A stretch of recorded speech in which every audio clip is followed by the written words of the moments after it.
Most welcome students in our channel to our classes. This is the third lecture on the chapter money. So in this chapter we are going to discuss the Indian monetary system.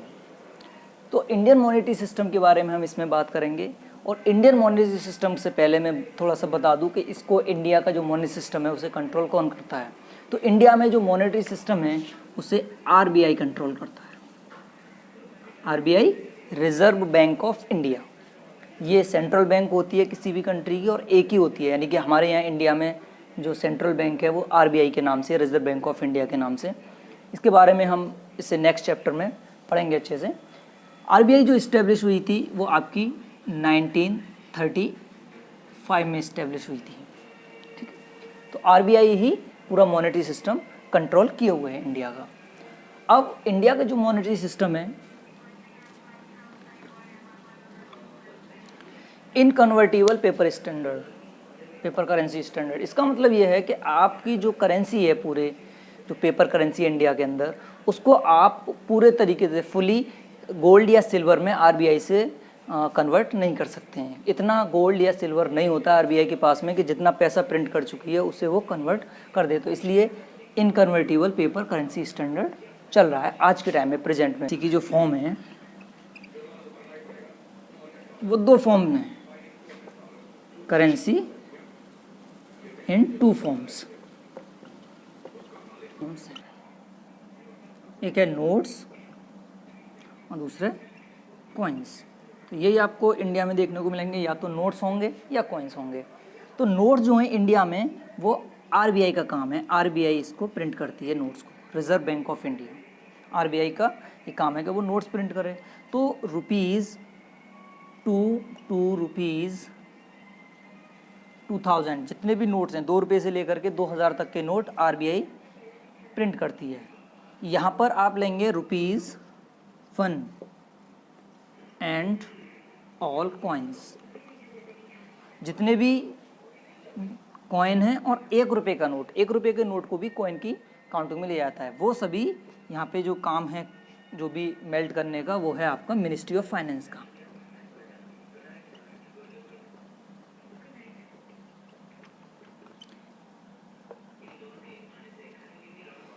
RBI कभी भी coins वगैरह melt नहीं करती है, ये काम ministry of finance को दे रखा है। तो मिनिस्ट्री ऑफ फाइनेंस करेगी इस काम को। अब ये जो नोट्स होते हैं जितने भी, वो सभी लीगल टेंडर मनी होते हैं, sorry unlimited legal tender money.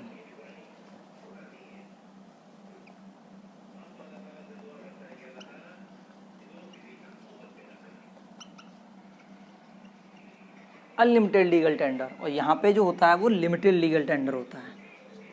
Limited legal tender, limited legal tender. Unlimited legal tender का मतलब ये है कि आप रुपीज़ को जितने अमाउंट में चाहते हैं किसी पर्सन को पे कर सकते हैं, लेकिन कॉइन्स को नहीं कर सकते उस अमाउंट में। आप चाहें कि मैं 10,000 रुपये देना चाहता हूँ किसी को, या 5,000 रुपये देना चाहता हूँ, या 1 लाख रुपये देना चाहता हूँ, तो रुपये को आप दे सकते हैं, पे कर सकते हैं, और दूसरे पर्सन को उनको मतलब लेना ही होगा, क्योंकि गवर्नमेंट ने कहा है वो अनलिमिटेड लीगल टेंडर है उनका। लेकिन अगर आपने कॉइन देना चाहे कि आपने कहा मैं 5,000 के सिक्के दूंगा 1-1 रुपये के, तो जो दूसरा पर्सन है जो पैसे लेने वाला है, चाहे वो किसी भी ट्रांजेक्शन के हों, तो वो मना कर सकता है, क्योंकि उसका लिमिटेड लीगल टेंडर है। गवर्नमेंट ने कभी नहीं कहा कि आप सिर्फ सिक्के ही दें, या वो मना कर सकता है उसके लिए, बहुत ज़्यादा अमाउंट में होंगे। तो इसीलिए लिमिटेड लीगल टेंडर होता है, ये अनलिमिटेड नहीं होते हैं, राइट। अब ये तो फॉर्म्स की बात हो गई, तो इसकी जो फॉर्म्स हैं हम यहाँ सामने लिख देंगे। इसके नोट्स समझ गए होंगे आप लोग, और कॉइन्स के बारे में समझ गए, नोट्स एंड कॉइन्स। अब जो इंडिया का जो मॉनेटरी सिस्टम है वो मिनिमम रिजर्व सिस्टम है। मॉनेटरी सिस्टम कौन सा है? मिनिमम रिजर्व सिस्टम है नोट प्रिंट करने का, कि नोट प्रिंट किस बेस पे करती है।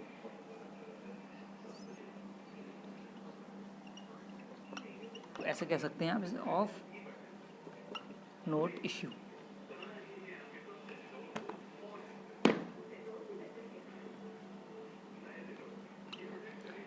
Minimum reserve system of note issue, इसका मतलब ये है कि जो गवर्नमेंट है या आरबीआई है वो एक दायरे में रह करके ही नोट इशू कर सकती है। ऐसा नहीं है, लोग सोचते हैं कि भाई गवर्नमेंट जो है नोट छाप के क्यों नहीं दे देती आरबीआई जो है, तो हम पैसे दे दें। तो मेन चीज़ नहीं है, ये तो एक मीन्स ऑफ एक्सचेंज है। मेन चीज़ तो प्रोडक्शन और जीडीपी ये सब बढ़ाना है। मनी तो सिर्फ as a medium of exchange इस्तेमाल हो रही है। तो इसलिए यहाँ पे मिनिमम रिजर्व सिस्टम का क्या मतलब है कि आरबीआई को नोट इश्यू करने के लिए 200 करोड़ की सिक्योरिटी होनी चाहिए in the form of gold and foreign currency, कोई भी हो सकती है, जिसमें से 115 करोड़ का तो होना चाहिए उसके पास में गोल्ड होना चाहिए 115 करोड़ का, और बचे 85 करोड़ इतना होना चाहिए उसके पास में 85 करोड़ के फॉरेन करेंसी, विदेशी जो भी करेंसी हैं वो, इतना उसके पास मैनेज होना चाहिए। जब तो है मिनिमम रिजर्व इतना होना चाहिए उसके पास में, तभी वो नोट इशू कर सकती है। नए नोट अगर प्रिंट करना चाहती है आरबीआई तो इसी बेसिस पे कर सकती है कि उसके पास में 115 करोड़ का गोल्ड होना चाहिए और 85 करोड़ का फॉरेन करेंसी होना चाहिए। अगर ये कम हो गई, करेंसी कम भी होती रहती है, ट्रेड भी होता है तो उसके थ्रू कम भी होती रहती हैं करेंसीज, तो जब ये कम होती हैं तो फिर वो नोट इशू नहीं कर सकती जब तक इस मिनिमम रिजर्व सिस्टम को मेंटेन ना कर ले। तो इस तरीके से इंडिया के अंदर जो मॉनेटरी सिस्टम है वर्क कर रहा है। तो अब ये क्वेश्चन ज़्यादातर सबके दिमाग में रहता है कि गवर्नमेंट या आरबीआई ऐसा क्यों नहीं करती कि बहुत सारे पैसे प्रिंट करके लोगों को दे दे, जिससे लोगों की सारी परेशानियां ख़त्म हो, गरीबी ख़त्म हो जाए। तो देखिए दोस्तों, ऐसा नहीं किया जा सकता। पहला तो यही वजह है कि ये सिस्टम उसको फॉलो करना पड़ेगा। अगर इस सिस्टम को भी हम अलग रख दें कि ये नहीं है, चलो इसके अलावा हम करें, क्या दिक्कतें आएंगी। तो इसके दिक्कत देखिए सबसे बड़ी ये होगी कि अगर मान लीजिए सबको 1-1 करोड़ रुपए भी दे दिए तो सभी मार्केट में जाकर के डिमांड करेंगे, प्रोडक्ट्स की डिमांड करेंगे, राइट। अब प्रोडक्ट्स की जब डिमांड बढ़ेगी, डिमांड बढ़ने से क्या होगा, उसके प्राइस भी बढ़ते चले जाएंगे, और प्राइस इतने बढ़ जाएंगे, इन्फ्लेशन हो जाएगा कि एक आप ब्रेड का पैकेट भी लेंगे वो भी 1000 10,000 का आएगा। तो क्या होगा कि सिर्फ प्राइस बढ़ जाएंगे। तो क्यों, अभी तो हम कह रहे हैं कि मनी जो है एक मीडियम ऑफ एक्सचेंज का काम करता है, रियल में कुछ नहीं है ऐसा। तो अब प्राइस बढ़ जाएंगे, अब वही चीज़ जो आप 20 रुपये में ले रहे हैं, अभी 10 रुपये में ले रहे हैं, वही चीज़ आपको 1000 की और 1500 की मिलने लगेगी। तो बात तो वही हो गई, फिर से कोई फ़र्क नहीं पड़ने वाला। तो इसलिए, और दूसरी चीज़, बहुत सारे लोग जो हैं एक्सपोर्ट इंपोर्ट करते हैं, तो अगर बहुत सारे लोगों ने बाहर से इंपोर्ट करा लिया तो क्या होगा कि जितनी करेंसी इसके पास है, ये बाहर की करेंसी जमा कर रखी है आरबीआई ने, वो सभी लोग जो है विड्रॉ कर लेंगे जल्दी जल्दी पैसे दे करके, तो बाहर से प्रोडक्ट्स मंगा लेंगे, सारा पैसा ये जो फॉरेन करेंसी है वो बाहर चली जाएगी दूसरे कंट्री के पास, तो इंपोर्ट हो जाएगा इतना सारा। और एक्सपोर्ट में उनको आसानी हो जाएगी कि आप जब एक्सपोर्ट करेंगे यहाँ से, वहाँ से जो पैसा मिलेगा, अगर मान लीजिए $1 का 70 मिल रहा है, अगर 1000 भी मिलने लगा तब भी आपको कुछ फ़ायदा नहीं होगा, क्योंकि चीज़ों के प्राइस ही इतने बढ़ चुके होंगे। इस वजह से कभी भी जो है मनी जो है बहुत ज़्यादा प्रिंट नहीं की जाती। अब बात करेंगे हम फॉर्म्स ऑफ मनी के बारे में। तो जो वर्ल्ड में मनी एग्जिस्ट करती हैं वो 4 फॉर्म्स में होती हैं। पहला है फिएट मनी। फिएट मनी जो होती है वो मनी होती है जो कोई भी गवर्नमेंट उसे इशू करती है और लोगों को उसे मानना ही होता है कि ये मनी है। तो issued by order of government, that is notes और करेंसी जिसे कहेंगे। जैसे आपने देखा कि जिस टाइम पर इंडिया के अंदर नोटबंदी की गई थी, आपको पता होगा, डिमोनेटाइजेशन जिसे कहते हैं, तो उस टाइम पर क्या हुआ था, गवर्नमेंट ने कहा कि ये जो 1000 के नोट्स हैं वो आज से लीगली करेंसी नहीं है, तो वो ख़त्म हो गए, वो रद्दी कागज़ बन गए। लेकिन उसने नए नोट्स जो इशू किए 2000 का या 500 का, उसको कहा कि ये नोट्स हैं, ये करेंसी माने जाएंगे। तो उसको जनरली एक्सेप्ट किया गया, हर एक ने एक्सेप्ट किया। क्यों किया? क्योंकि वो इशू हुए थे। क्यों? क्योंकि वो गवर्नमेंट ने इशू किए थे, ऑर्डर ऑफ द गवर्नमेंट के ऑर्डर पे इशू हुए थे, इस वजह से उसको मानना ही पड़ता है। तो उस मनी को हम फिएट मनी कहते हैं, ठीक है। सेकंड है फिड्यूसरी मनी। फिड्यूसरी कौन सी होती है? Accepted as a medium of exchange. Medium of exchange accept की जा रही है because of trust between payee and payer. दोनों, दो लोग होते हैं, एक पेयर होता है देने वाला पैसे, और एक पेई जो पैसे मतलब कर रहा है, ले रहा है उससे। तो अगर उन दोनों के बीच में ट्रस्ट है तो वो जो है जो भी चीज़ होगी वो मनी की फॉर्म बन जाएगी। जैसे मान लीजिए दो लोग हैं और वो ट्रांजैक्शन किया, कोई परचेज की कोई चीज़, और उन्होंने पैसों के यानी रुपीज़ जो है करेंसी उससे ट्रांजैक्शन नहीं किया है, उन्होंने क्या उनको चेक दे दिया। इसके एग्जांपल चेक या बिल्स ऑफ एक्सचेंज है। ये बिल्स ऑफ एक्सचेंज आगे हम बताएंगे जब हम इससे नेक्स्ट चैप्टर को पढ़ेंगे, वहाँ पे इसे अच्छे से बताएंगे। चेक को तो आप जानते ही होंगे अच्छे से, जो बैंक वाले चेक होते हैं। तो अब चेक को वो तब एक्सेप्ट करेगा जब दोनों के बीच में मतलब जो है एक अंडरस्टैंडिंग हो, ट्रस्ट हो, तभी चेक को वो लेगा पर्सन दूसरा। अदरवाइज वो चेक को नहीं, या क्या पता वो फेक हो या बाउंस हो जाए, बैलेंस ना हो उसके अकाउंट में, इस वजह से वो नहीं लेगा।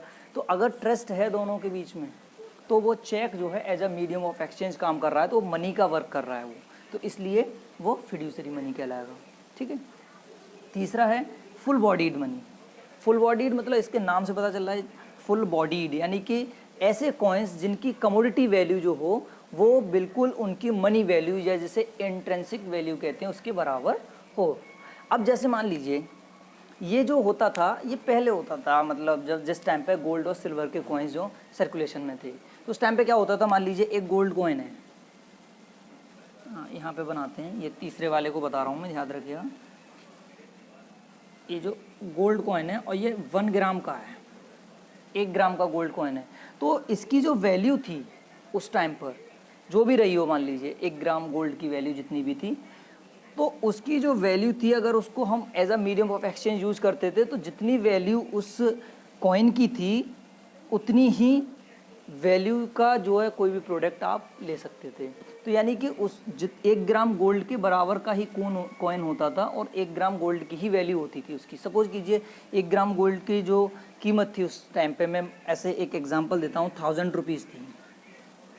ठीक है। तो वो जो 1 ग्राम गोल्ड को आप ऐसे इसको कॉइन को तोल करके सेल कर दिए तब भी 1000 का था, और उसे कॉइन बना रहने दीजिए तब भी 1000 का था।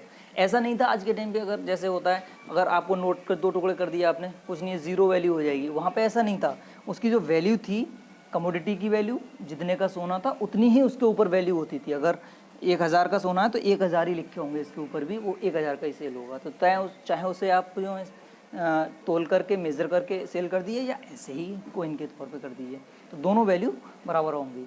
ये होती थी फुल बॉडीड। और क्रेडिट मनी जो होती है वो इसकी अपोजिट होती है कि इसकी जो गोल्ड की या सिल्वर कॉइन की इसकी जो वैल्यू है कॉइन की, इसकी जो फेस वैल्यू होती है, ठीक है, वो बहुत ज़्यादा होती है।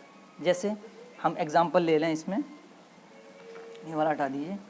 जैसे हमने ये 5 और 10 रुपये का कॉइन का एग्जांपल लिया, मान लीजिए 10 रुपये का कॉइन है, ये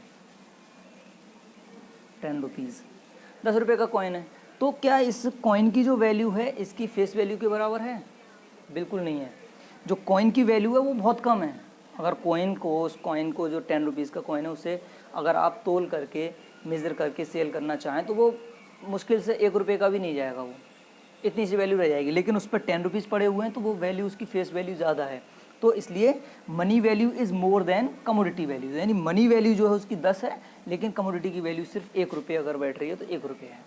तो इसलिए मनी वैल्यू ज़्यादा होती है और जो कमोडिटी वैल्यू है वो कम होती है, तो वो जो है आपकी क्रेडिट मनी कहलाती है। तो स्टूडेंट्स, इस तरीके से ये हमारा टॉपिक कंप्लीट हो गया, और इससे अगले टॉपिक में हम मनी सप्लाई के बारे में बात करेंगे। ठीक है। और अगर इसके नोट्स चाहिए तो आप डिस्क्रिप्शन में से नोट्स भी डाउनलोड कर सकते हैं। Thank you.